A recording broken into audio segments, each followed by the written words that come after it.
Hello everyone, good morning, welcome back.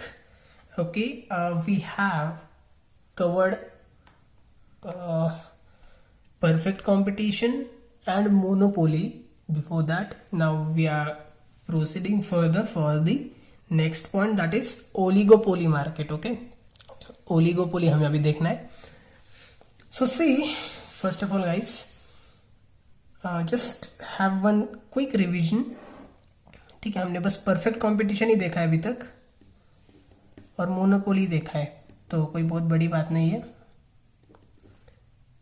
Right, perfect competition के अंदर क्या होता है, there are N number of sellers. Okay, large number of sellers.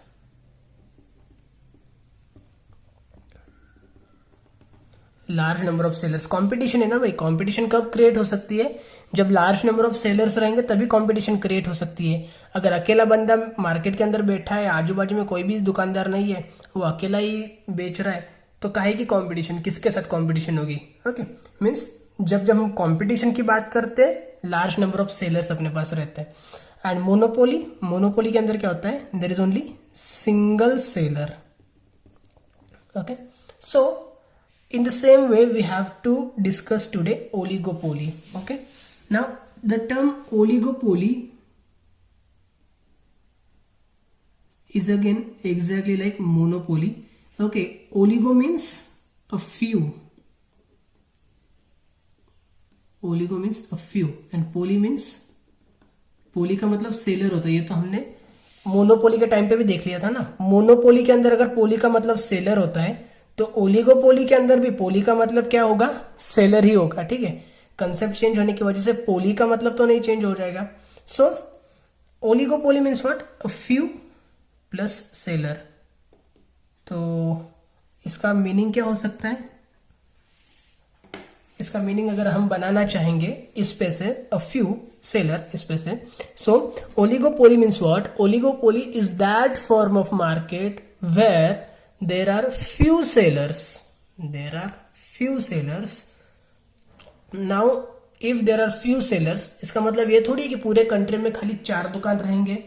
नहीं, पूरे कंट्री में लाखों करोड़ों दुकान रहेंगी, बट वो जो 4 दुकान रहेंगी उनका जो प्रोडक्ट रहेगा वो कुछ डिफरेंट रहेगा. Okay, means there are few sellers selling homogeneous product और डिफरेंशिएटेड प्रोडक्ट. मीन्स प्रोडक्ट में बी होमोजीनियस, मतलब टोटली सेम प्रोडक्ट आपका हो सकता है, या फिर थोड़ा बहुत डिफरेंट प्रोडक्ट भी हो सकता है. Okay, so there may be, I am sorry, oligopoly is that form of market where there are few sellers selling homogeneous product, that means identical product, और डिफरेंशिएटेड प्रोडक्ट, मतलब प्रोडक्ट आपका same भी हो सकता है, थोड़ा बहुत अलग भी हो सकता है, डिफरेंशिएट भी हो सकता है.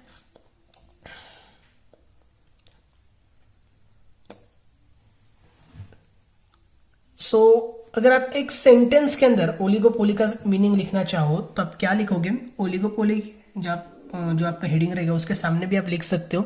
Okay, oligopoly means what, in short oligopoly means competition among few sellers. ठीक है, चलो लगा लो, एक वर्ड आ गया और, कंपटीशन अमंग फ्यू सेलर्स. ठीक है, कुछ 5-7 maximum, 4-5-6-7, 8, okay, not more than that, 8 भी बहुत हो गए. 4-5-6 सेलर्स सिर्फ रहते हैं, 4-5-6 sellers will be only there and they will compete with each other. Okay, they will generally they will sell some kind of homogeneous product and some kind of differentiated product. For example, homogeneous product की अगर हम बात करेंगे तो क्या आता है आपके लिए, for example cement. Now tell me how many companies you know producing cement. अभी सभी के नाम मुझे भी याद नहीं है, ठीक है, बट आई थिंक 4-5 रहेंगे. ओके, 4-5 कंपनीज है. Okay, 4 to 5, got it. अगर 4-5 कंपनीज है मीन्स क्या हो गया, ये फ्यू, मतलब ये आ गई ओलिगोपोली के अंदर. And product is homogeneous. ठीक है, दिस इज व्हाट, होमोजीनियस. भाई सीमेंट किसी भी कंपनी का ले लो, उस सीमेंट से क्या होने वाला है, उस सीमेंट से आप कंस्ट्रक्शन ही करोगे and the use of both cements, cement of Ambuja, cement of Ultratech और any other company, सभी का जो यूज है वो सेम है, सभी की क्वालिटी ऑलमोस्ट सेम रहती है, ठीक है।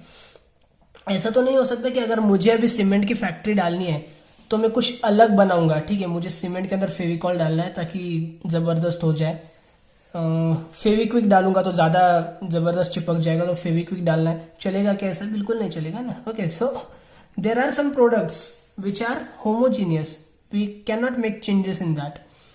एंड होमोजीनियस के अलावा डिफरेंशिएटेड प्रोडक्ट भी यहाँ पे रहता है। ओके, मीन्स प्रोडक्ट के लिए कोई ऐसी कंडीशन नहीं है, प्रोडक्ट के लिए ऐसे कोई कंडीशन नहीं है, जैसे under perfect competition there is homogeneous product, under monopoly there is different products, okay, differentiated products, but under oligopoly there may be homogeneous product, there may be differentiated products, okay।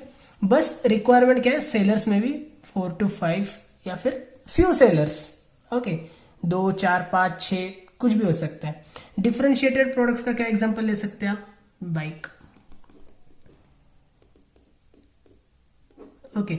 अगर आप bike की बात कर तो bikes कितने companies की आपके पास available है फिलहाल? According to me, okay, I have Hero, Honda, TVS, Bajaj, Yamaha, Suzuki, और कोई है क्या? अगर कोई छूट गया तो I am sorry for that, okay. So I know 5 to 6, okay, I know only 5 to 6। अभी जो बाइक्स है, बाइक तो अलग अलग है ना भाई, ऐसा थोड़ी है कि होंडा की बाइक जैसे बिल्कुल एग्जैक्टली वैसे ही हीरो की बाइक है, बिल्कुल एग्जैक्टली टीवीएस की बाइक है, okay. There are somewhat differences definitely, so they are selling differentiated products, they are selling homogeneous products. Means under oligopoly market the products may be homogeneous और they may be differentiated, ठीक है। On the other hand perfect competition के अंदर आपका product क्या रहेगा? Homogeneous ही रहेगा, same product रहेगा तभी तो कंपटीशन होगी ना, सेम प्रोडक्ट नहीं रहेगा तो काहेगी competition, okay. Under monopoly there is only single seller, that's why there is only single product. अगर प्रोडक्ट अलग अलग रहेंगे फिर तो I am sorry, product differentiated रहेंगे, हर किसी का प्रोडक्ट टोटली अलग रहेगा, ठीक है, तभी उसकी मोनोपोली क्रिएट हो सकती है। क्योंकि अगर होमोजीनियस प्रोडक्ट होंगे तो क्या होगा, कस्टमर दूसरे के पास भाग जाएगा। अगर ये ज्यादा भाव खा रहा है या फिर ये बहुत ज्यादा रेट बोल रहा है, आपको प्राइसेस बहुत ज्यादा बोल रहा है, तो कस्टमर क्या करेगा, उसके पास ऑप्शंस है, okay. So under perfect competition products are homogeneous, under monopoly competition products are differentiated, but under oligopoly market there are few sellers selling homogeneous और डिफरेंशिएटेड प्रोडक्ट्स, ओके। एक सेंटेंस में अगर आपको बोलना होगा तो आप क्या बोलोगे? Oligopoly market means the competition among few sellers, कुछ गिने चुने सेलर के बीच में अगर कंपटीशन हो रहा है तो इसको आप बोलेंगे oligopoly market, okay. Now see there are some features को आप बोल सकते हो नेचर और characteristics, okay. Means there are some features, there are some nature और some characteristics of oligopoly market are given. Now number 1 first is few firms or sellers, okay। So the number of sellers, number of suppliers, number of firms, इसको हम firm भी बोलते हैं। You know the difference between firm and industry, ठीक है। firm and industry के बीच में difference आपको मैंने कई बार समझाया, I hope this is clear to you now। So under oligopoly market there are few firms, okay, maximum 4 to 5 to 6, not more than that, okay। Next, number 2, interdependence। All the firms are depending on each other. Why they are depending on each other? Because there is a slight competition, there is a little bit competition, okay। So they are dependent on each other, means for example ये जो cement है, cement के अंदर एक है आपके पास for example Ambuja और दूसरा एक अल्ट्राटेक, ओके। सो अगर ये अंबुजा बोलता है कि 400 रुपए में मैं सीमेंट बेच रहा हूं, तो ये अल्ट्राटेक वाला जो है वो उसको भी 400 में ही बेचना पड़ेगा। अगर ये अल्ट्राटेक वाला 500 में चला जाएगा तो क्या होगा, customer will shift to Ambuja, they will not purchase UltraTech, got it. Means they are depending on each other, they have to keep watch on the policies of different sellers and accordingly they have to adopt their policies, okay, policies में भी pricing policies और may be regarding some schemes और whatever, ठीक है। कभी कभी ऐसे भी हो जाता है कि ये अंबुजा वाला बोलेगा by one get one free, तो इसको भी कुछ ना कुछ तो स्कीम निकालनी पड़ेगी या फिर थोड़ा प्राइस कम करना पड़ेगा जिससे कि कस्टमर भाग ना जाए, ठीक है। Means they all are depending on each other, they have to keep complete watch on each other and they have to adopt the policies according to the policies of rivals, ठीक है। so they are in there is a interdependence. next है number 3 advertising. Now advertising भी क्यों जरूरी होती है, देखिए जहां जहां पे कंपटीशन रहेगी ना, कंपटीशन वहां पे क्या रहेगी आपके लिए, एडवर्टाइजमेंट रहेगी, ठीक है। जहां पे आपको कंपटीशन देखने को मिलेगा वहां पे आपको एडवर्टाइजमेंट देखने को मिलेगी। मीन्स क्यों, अगर मैं अकेला सेलर हूं, फॉर एग्जांपल इंडियन रेलवेज क्या है, मोनोपोली के अंदर आ रहा है, राइट। तो इंडियन रेलवेज के आपने कभी एडवर्टाइज देखी है टीवी पे, नहीं देखी है, क्योंकि उनको जरूरत ही नहीं है ना। उनको पता है जिसको रेलवे से ट्रैवल करना है वो हमारे पास आ जाएगा। हमें हमारा प्रोडक्ट सेल करने के लिए, हमारी मार्केटिंग करने के लिए एडवर्टाइजमेंट की बिल्कुल भी जरूरत नहीं। Why they will pay for advertisement, okay, क्यों जबरदस्त अपना कॉस्ट ऑफ प्रोडक्शन बढ़ा के लेंगे। बट अगर कॉम्पिटिशन है तो फिर क्या होगा, if you have to compete in the market you have to spend for advertisement. अगर आप एडवर्टाइजमेंट के लिए खर्चा करोगे तो कस्टमर्स आपके पास अट्रैक्ट हो जाएंगे। अगर आप एडवर्टाइजमेंट के लिए खर्चा नहीं करोगे तो कस्टमर्स आपके राइवल के पास चले जाएंगे, ठीक है, आपका बिजनेस नहीं होगा। That's why there is need of advertisement. Number 4 entry barriers. Okay, entry barriers, there are some entry barriers. Means under monopoly we know, see perfect competition के अंदर क्या था आपका, फ्री एंट्री एंड एग्जिट, कोई भी आ सकता है कोई भी जा सकता है। मोनोपोली के अंदर टोटली रिस्ट्रिक्टेड एंट्री होती है, ठीक है। Means there is only one seller, दूसरा कोई भी अंदर नहीं घुस सकता है। अंडर मोनोपोली मार्केट यहाँ पे भी नंबर ऑफ फर्म्स का कुछ रेस्ट्रिक्शन है ना, इसलिए एंट्री बैरियर्स भी, okay.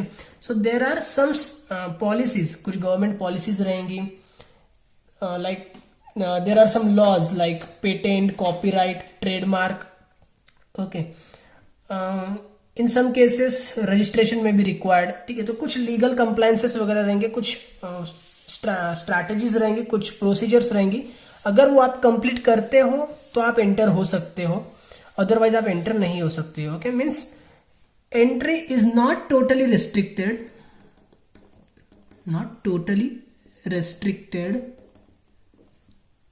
but it is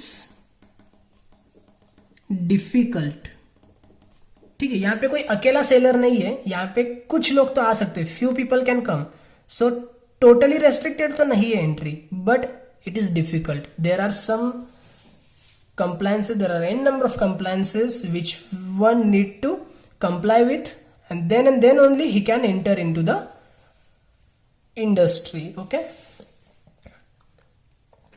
Last है lack of uniformity, okay. So it is not compulsory that all the firms will be of same size. हो सकता है कोई जो फर्म इनमें से, ये जो 4-5 फर्म है उनमें से कोई एक छोटी फर्म रहेगी, कोई एक बहुत बड़ी फर्म रहेगी, कोई एक फर्म रहेगी जो खाली एक पर्टिकुलर तालुका के अंदर काम कर रही है, कोई एक फर्म रहेगी जो पूरे कंट्री में काम कर रही है, इवन मल्टीनेशनल लेवल पे काम कर रही है, okay. So there is lack of uniformity. It is not compulsory that all firm, not compulsory that all firms are of same size, okay. It is not compulsory that all firms are of same size, okay. So there is lack of uniformity वहां पे नहीं होती है। कुछ firms छोटी रहेंगी, कुछ firms बड़ी रहेंगी, डेफिनेटली, क्योंकि उनका प्रोडक्ट भी डिफरेंट हो सकता है। And there are N number of firms, so ऐसा कंपलसरी तो थोड़ी है कि हर कोई फर्म आपका एकदम सेम रहेगा। And number 6 uncertainty. There is always uncertainty, means there is always risk to the seller from his rival. भाई ये क्या बोल दिया, एक सेकंड में एक्सप्लेन कर देता हूं, 2 मिनट रुक जाइए। Risk from rival, okay, means what, see for example hotel industry, okay, for example मेरा कोई होटल है यहाँ पे श्रीरामपुर तालुका के अंदर. So tell me how many hotels are there in Shrirampur. बहुत ज्यादा है. ओके अगर मैं थोड़ा सा एक्सपांड करूं, अहमदनगर की बात करूं, तो पूरे डिस्ट्रिक्ट के अंदर कितने होटल्स है? और ज्यादा है. पूरे महाराष्ट्र में कितने? बहुत ज्यादा है. इंडिया में कितने? बहुत बहुत बहुत ज्यादा है. ठीक है. सो इफ आई थिंक कि मुझे ऐसा कुछ चक्कर चलाना है, ऐसा कुछ आइडिया लगाना है कि पूरे इंडिया में होटल इंडस्ट्री की अगर हम बात करें तो सिर्फ मेरा ही नाम आना चाहिए, सिर्फ मेरा ही मार्केट होना चाहिए. हम जैसे टीवी सीरियल्स में जनरली देखते हैं या फिर मूवीज के अंदर देखते हैं कि 2-4 बड़े बड़े बिजनेसमैन रहते हैं और ऐसा कुछ वो करते हैं, ऐसे कुछ स्ट्रैटेजीज निकालते हैं. Sometimes they bear huge losses to just destroy their rivals. ठीक है. अपने सामने वाले को, अपने कॉम्पिटिटर को खत्म करने के लिए, उसको मार्केट से पूरा वॉश आउट करने के लिए कुछ भी स्ट्रैटेजीज अडॉप्ट करते हैं. सो मेनी टाइम्स वो लॉस में भी चले जाते हैं. जबरदस्ती 100 रुपए का प्रोडक्ट 40 रुपए में, 50 रुपए में बेचेंगे. ठीक है. लॉस बियर करेंगे बट सामने वाले राइवल को खत्म करके रहेंगे. ये हम देखते हैं टीवी सीरियल्स में. Okay. It is possible where अगर होटल इंडस्ट्री है, होटल इंडस्ट्री कहां पे जाएगी? आपकी परफेक्ट कंपटीशन में जाएगी because there are large number of sellers. ठीक है. मैंने बात की ना इंडिया में कितने होटल है? बहुत ज्यादा होटल है. तो क्या मैं सारे के सारे होटल्स को टक्कर देने की सोच सकता हूं क्या? नहीं. मैं क्या करूंगा भाई, मुझे सर्वाइव करना है. ठीक है. So under perfect competition market अपन खुद को बचाने का देखते हैं, सर्वाइव करने का देखते हैं. ठीक है. बट मोनोपोली में क्या होता है? There are 4 to 5 sellers. 4-5-6 sellers रहेंगे तो हम क्या कर सकते हैं? 4-5 जन को तो कंपटीशन दे सकते हैं ना. 4-5 जन को मार्केट से वॉश आउट करने के बारे में हम सोच सकते हैं. हाँ, अगर 100, 200, 500 कॉम्पिटिटर रहेंगे तो फिर मैं उनके बीच में सर्वाइव करने का देखूंगा. ज्यादा ये नहीं करूंगा, मगजमारी नहीं करूंगा. बट अगर अपने पास 4-5 कॉम्पिटिटर्स रहेंगे तो अपन क्या सोचेंगे, अपन क्या ट्राई करेंगे कि भाई मैं कैसे इनको निकाल दूं मार्केट से एंड कैसे मैं खुद पूरे मार्केट का किंग बन के बैठ जाऊं. Okay, so there is always uncertainty. Your rival may take any decisions at any time just to wash out you from the market. आपको मार्केट से निकालने के लिए कभी भी कुछ भी तिगड़म आपके कॉम्पिटिटर लड़ा सकते हैं. तो there is always risk, there is always uncertainty. Okay. हर बार ऐसा नहीं होता है. समटाइम्स अगर 4-5 ही सेलर्स है तो सारे मिलके अपना एक दूसरे को कोऑपरेट करके बिजनेस करेंगे, ऐसा भी होता है. ओके. नॉट नेसेसरी कि हर कोई आपका दुश्मन बन के बैठेगा, but there is always uncertainty. कोई आपका दुश्मन भी बन सकता है कभी भी, कोई आपका दोस्त कभी भी बन सकता है. Okay. Because there are few competitors ना. अगर थोड़े बहुत कॉम्पिटिटर्स है तो अपन सबसे निपट सकते हैं. अगर 200-500 कॉम्पिटिटर्स रहेंगे तो फिर अपन कुछ नहीं कर सकते. So there is always uncertainty. Okay. This was really easy one, and I hope you got everything, you understood everything. But still, if you have any queries, doubts, difficulties, feel free to contact me. I'll definitely try to sort out it. Okay. Thank you so much. Bye bye.